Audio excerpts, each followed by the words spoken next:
Even if you tallied up every one of Avery Crounce's possible influences, you'd still be hard-pressed to account for the bewitching otherness, the shocking newness of his movie Eyes of Fire.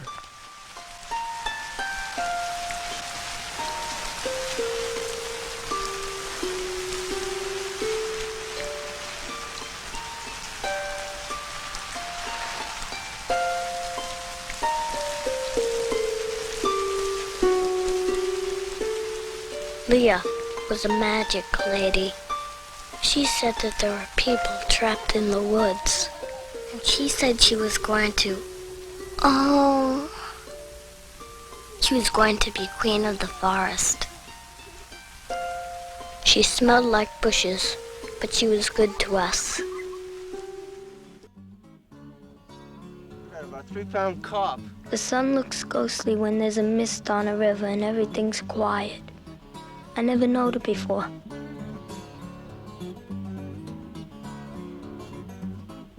You could see people on the shore, but it was far off and you couldn't see what they were doing. They were probably calling for help or something, or they were trying to bury somebody or something. That tree. I was here.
Even now it feels sui generis. Some fantastic mix of post-structuralism, the avant-garde, anti-Western brutality, and transcendental diary. There's a lot going on in this little movie, made for next to nothing and never properly released, restored after all these years thanks to scholar Kiara Lajeunesse and Severin Films. Mr. Will said we'd start our own settlement in the promised land. He said if we just floated down the river, it would find us. Mama said it was true, and Mr. Jewell and Mr. Calvin believed him. I guess 'cause Mr. Will was nice to him, passing out the compliments and such as that. But they didn't know where we were going, or what would happen to us. We passed through the mountains into New France, Shawnee Indian territory. That didn't bother anyone either. Mr. Calvin brought Sister, that was his wife's name, and Meg, that was their granddaughter. Calvin just sat in his rocker all day. He was the first to die. It tells the story of a small polygamous sect cast out of their community, and their flight from justice into land they imagined to be virginal. Of course, nothing in America was ever just waiting to be claimed. Every step you've ever taken was taken by the first tribes before we lied about all of it. Before Columbus, before Manifest Destiny, before Wounded Knee, before Leonard Peltier. It was never America. The group seemed to have come in contact with some force beyond themselves, some pagan, Wiccan Irish magic that protects them from white assassins, but is no match for the powerful things waiting for them in the woods. And that one, a child of the Lord, With you. God's special gift, speaker of the tongues of the Hebrews. She's bewitched. He's a woman of the devil, and you're his lusting brother.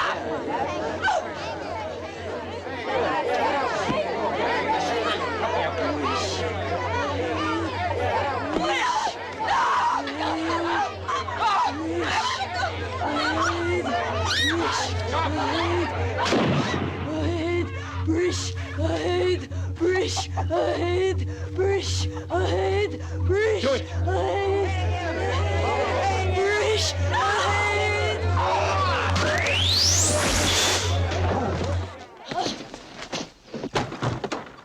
Drop those guns. Shot too soon, Andrew. Anybody moves, I'll shoot him for sir. Oh, keep it on him, sister. They say he was blessed. I never saw anyone so lucky as him. For even these people, supernaturally endowed, are filled with fear, guided by lying compasses, and susceptible to fantasy. Eyes of Fire may seem confounding by design, but in short, it's an inverted look at the first puritanical settlers.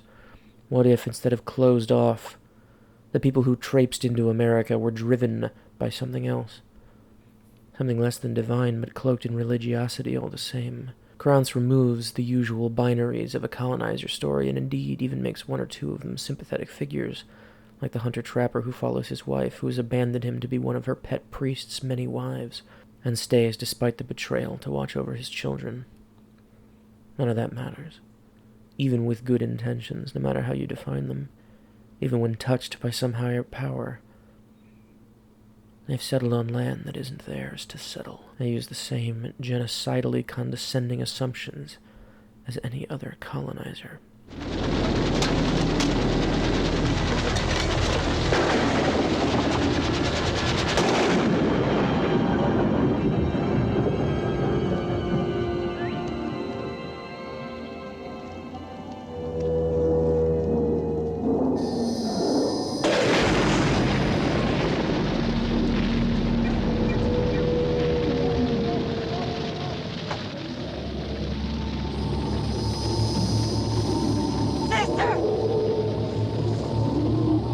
Kill me in there.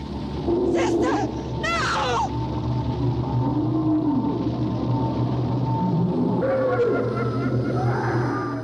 When the film descends into madness and murder, pits magic against magic, cannily navigating the usual horror movie assumptions about native mystics and attributing that same power to the white characters, it becomes a film unlike any other. The film's bookends show the difficulty of trying to explain what happened there in that valley, away from the white man's God.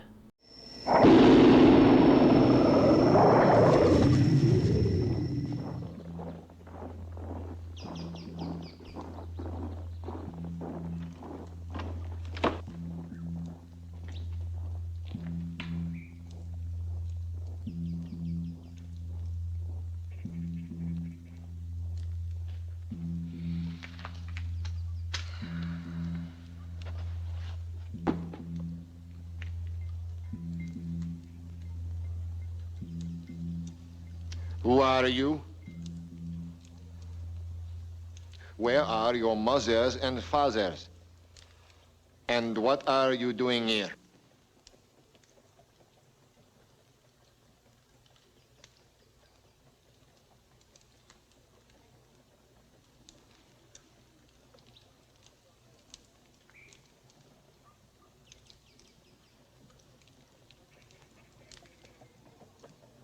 What happened to you? Magic? It was magic. I almost died in that valley. What valley? Where the devil witch lives. Leah saved us. Leah. Who is Leah? The queen of the forest. When the land itself seems to reject you, when you commit crimes against it, and the ghosts of the people killed in your name and those forces seek vengeance. How do you describe that? These bedraggled, deranged parishioners do their best, but it just sounds like ravings. Justice is one word for what happens down there, but that doesn't account for the impossible method in which it was delivered.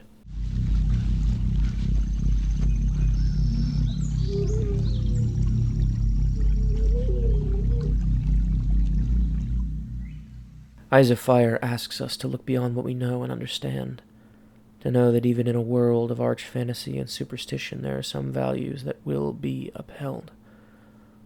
Nature has been trying to right the wrongs of white men for centuries. Eyes of Fire is one of the greatest missives from that battlefield, a thorny poem of hopelessness and the inevitability of decay. Even good men make mistakes when they feel they have the right to do so, but that right was never theirs. Nothing in the new world was ever ours for the taking. Freedom as we understand it comes at the cost of shackles on someone else's hands or dirt over someone else's coffin.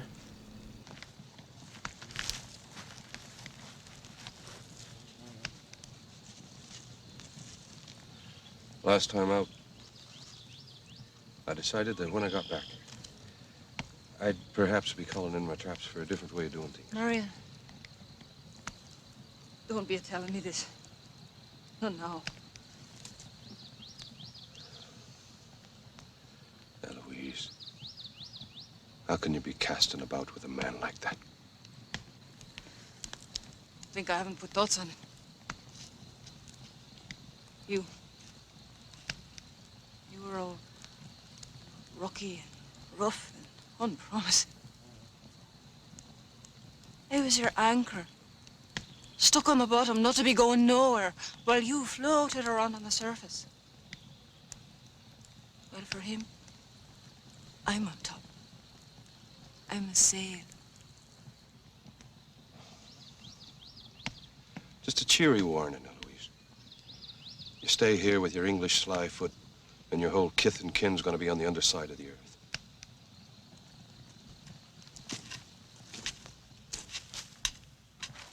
Eyes of Fire shows the sight of our first transgressions as Americans, as the doorway to hell. See, this is our home, where we live.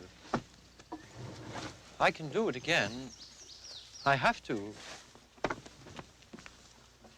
I did it before.